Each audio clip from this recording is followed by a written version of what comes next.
with 12, breaking a tie with Wilt Chamberlain from March 1968. Here's what Russ had to say about his historic evening. For me, I take pride, like I say, every single night and leaving it all on the floor. I honestly believe there is no player like myself.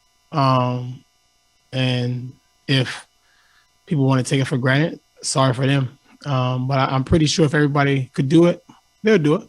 I don't care what nobody thinks about it. I take a lot of pride in taking care of my body. I take a lot of pride in competing every night. I don't take nights off. I don't cheat the game. We got Big Perk back here with us. Stephen A., do you think Westbrook is being taken for granted? No, I don't believe he's being taken for granted. Not at all. And let me state for the record, Kendrick Perkins wasn't supposed to be here. I wanted him to be here. This is a guy that knows Russell Westbrook. He's a guy that's a friend and former teammate of Russell Westbrook. He cares about Russell Westbrook dearly. And if I'm unfair in any way, Kendrick Perkins would tell me.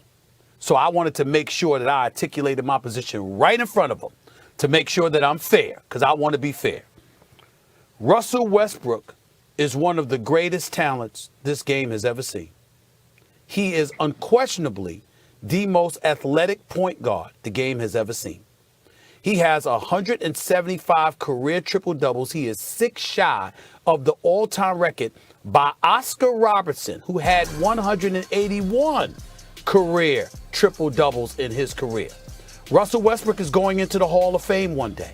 By the way, I'm out here in California, Max, Molly, Kendrick Perkins, and I'm driving in Sherman Oaks, and I'm driving towards Burbank, wherever the hell it was, and there's Russell Westbrook car dealerships all down the avenue. He's a businessman. He's a model citizen. He's an incredible role model, family man. All of that stuff is fine. He's not one thing, and that's an NBA champion. Yes, he is a champion at life. He's not an NBA champion. Now we have to sit up there and analyze this. When Russell Westbrook says what he says, it's to be appreciated from the standpoint that if you have a franchise, you should want Russell Westbrook on your squad. Because Russell Westbrook does not cheat the game, and he is going to give it to you every night. All of those things are true. What Russell Westbrook is missing is that with greatness comes great responsibility, and that's being in pursuit of a championship, as opposed to saying, this is what I'm doing. The hell with the results. It is what it is. Because I'm still a winner in life. Whoa. Nobody said anything about that. And when your career is over, we will celebrate your greatness. But we celebrate you even more if you were a champion. Now, you've been to 4 conference finals. You've been to an NBA finals when Kevin Durant and cats like that were your teammates. Once Kevin Durant departed, you went home in the first round 3 straight years. You go to Houston, you go home in the semifinals. You're in Washington, and when everybody was raving about the triple-doubles, you were 13 games under 500 at that time. Now you're in the play-in game. So now you're winning games more than losing, and y'all are making a run, you and Bradley Beal and the rest of the crew. And so now is the time to say, okay, all right, that's what we're talking about, Russ. But at times when he speaks, it's like no matter the outcome, he just wants us to look at his numbers. No, you're too great for that. We will not just look at your numbers because you're too great for that. You're too great to go home in the first round. You're too great to go home before the playoffs. Greatness like yours, the public is clamoring to see it when it counts. And there's nothing wrong with that. Greatness comes great responsibility. That's the responsibility you have as a professional athlete with his level of greatness until it's over. And I will never deviate from that thinking. Stephen A., you're preaching the gospel right there. I don't want to debate that point so much as I want to explain something that I think about Russell Westbrook. Russell Westbrook, I love what he said, because he gives you everything he's got all the time. It's the reason, like, really, when you boil it down, he's my favorite player to watch. He gives it. Now, Sandy Koufax, who turned out to be the greatest starting pitcher ever, probably, in his prime, was wild when he was young in Brooklyn before the Dodgers moved to L.A. And he had a pitching coach tell him, like, take 5% off. Throwing 100 miles an hour. Take a little bit off. And when he did that, and he got under control, that's when he reached the next level, like this, the greatest ever. And it's almost like someone needs to tell Westbrook that, to your point, Stephen A. But the thing is, sometimes that's fundamentally who someone is. Westbrook can't take 5% off. He wouldn't be Westbrook. The thing that makes him great is that he goes all out all the time. And so that's one. The second thing is, it's not his fault the league changed out from under him. Now, Stephen A., you could say, well, you got to adapt. I'm not going to argue that. He'd be even greater if he could. Because Westbrook's the one dude I've ever seen where literally play to play, I think one play, that's the best player I've ever seen. And the next play, oh, you can't win with Russell Westbrook, right? Like play to play, I think that sometimes. But the league changed out from under him. In almost any other era, he'd retire as a top 20 player ever, right? In almost any other era, he'd be putting up these great numbers, and I think he'd be winning more. But the game has become so much about shooting from the outside. And he's just not a very good outside shooter. If Russell Westbrook was a 40% shooter from three, he might be the best player ever. It's just not for whatever reason, I don't think it's not from practice or desire. He's just not a very good shooter from the outside. And so now we start hand wringing and playing armchair psychologists and trying to figure him out. He just doesn't shoot it well enough. But I cannot knock what he says in public about that stuff, how hard he tries, and I think he is a winner.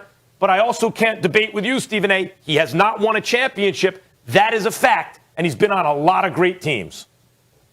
Well, I'm going to say this, all right? How do we view a guy like Chris Paul, right? We view Chris Paul as arguably a top 5 point guard to ever play the game, right? He's never won a championship, okay? And that's no knock on Chris Paul. And here's the problem that I have when it comes to winning championships in a team sport, okay? It's not an individual sport like boxing, tennis, or golf, where championships define your whole legacy. Sometimes it's about where you are at the right place at the right time. And you may be doing your part, but you just don't have the personnel around you to get the job done. Now, I was in Oklahoma City when a young Russell Westbrook, a young Kevin Durant, a young James Harden went to the finals against a veteran ball club in the Miami Heat with the big three, Dwayne Wade, Chris Bosh, and LeBron James, and had Mike Miller and James Jones and all those vets to come in, and they was already battle tested, right? These guys, Russell Westbrook and James Harden and KD, was just scratching the surface, okay? Then what happened? They go to a couple Western Conference Finals. James Harden leaves and go to Houston, gets traded to Houston. Russell Westbrook gets hurt 1 year. Kevin Durant gets hurt 1 year. Then all of a sudden they lose a 3-1 lead in the Western Conference Finals to the team that went on to win the championship in the Golden State Warriors, and KD bounces, okay? He leaves the organization left for dead. What do Russell Westbrook do? He keeps a team relevant.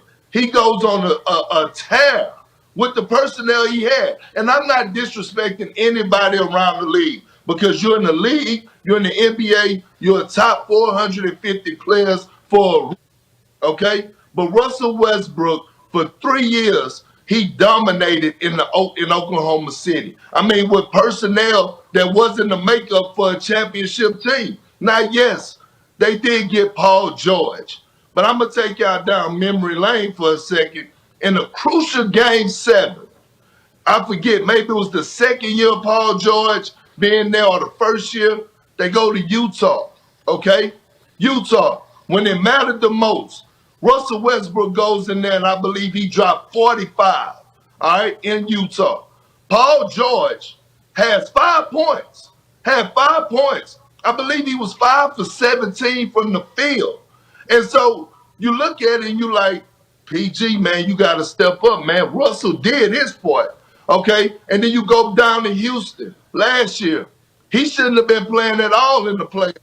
But the Mamba mentality of him is what kept him on the floor. He was playing with a torn quad muscle that should have sidelined him for 8 to 12 weeks. Wow. But he didn't want to let James Harden down or the Houston Rockets down, so he went out there not even 50% and tried to perform. Look at this year, real quick, Stephen A. This year, he started off, he was injured. Not one time did he make an excuse. He didn't say nothing to the media about why he was playing horrible. He didn't say one word. People were talking about firing Scott Brooks and everything. After the All-Star break or right before the All-Star break, when he got healthy, he took his game to a whole nother level. And now we're looking at the Washington Wizards possibly getting in the play-in. If they get in the play-in, they're going to get into the playoffs. Well, All I'm saying is that sometimes you just don't get in the right situation, and we should not take what this guy is doing for granted, because it's hard to average 20 and 10 in this league, let alone hold on. 20, 10, and 10. And then he did it for 4 seasons. He's on his 4th time doing it in his career. That's all I got to say about it. Well, Kendrick Perkins, let me take you down memory lane. You got your own memories. I have mine. Okay? And I'm not disputing anything that you just said. Let's keep in mind, no one said he should be taken for granted. A matter of fact, we are showing appreciation for his greatness. What we're saying is, again, with greatness comes great responsibility. So let's go with Kevin Durant. Let's bring that up. When Kevin Durant, and these are rhetorical questions, and put Kendrick Perkins up on the split screen, please, because I want to see him.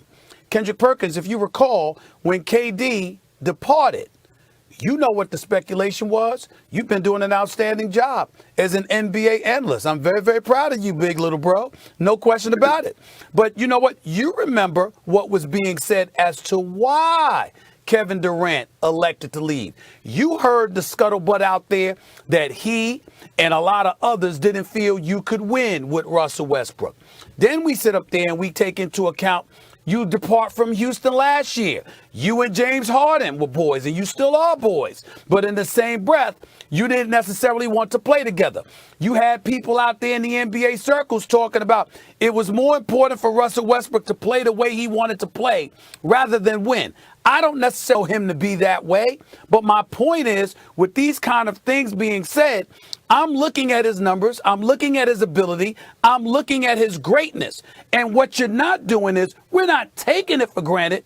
We're taking it, understanding his cachet, and then saying, why isn't he in a better situation? Why wasn't he in a better situation in Oklahoma City? Why wasn't he in a better situation than Houston? You know this about Russell Westbrook. He ain't some quiet mouse that's just going to go along to get along. He's a man's man. He's going to stand up. He's going to let you know where he stands and how he feels. He ain't going to take it public. He's not going to be unprofessional or anything like that. But that's how he rolls.